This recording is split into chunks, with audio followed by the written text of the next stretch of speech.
期而家嚟到新寶城嘅3座嘅資單位，實用面積係562尺嘅3房，我哋一齊睇下先。客飯廳屬於大方廳嘅設計，極罕有嘅開積。廚房係緊處嘅設計，四方形嘅間隔，空間闊落。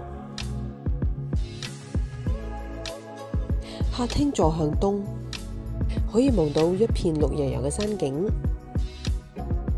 而家嚟睡房區睇下，呢間小睡房呈四方形嘅間隔，大約有55尺嘅面積。浴室係名廁，保留原有浴缸嘅設計，乾淨企理。呢一間睡房呈長方形嘅開積，大約有74尺嘅面積。呢間可以做主人房，大約有78尺嘅面積，預留咗一個入牆嘅衣櫃位。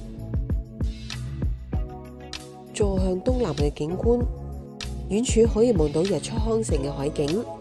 呢個單位嘅賣點實用性高，景觀開揚，罕有放盤。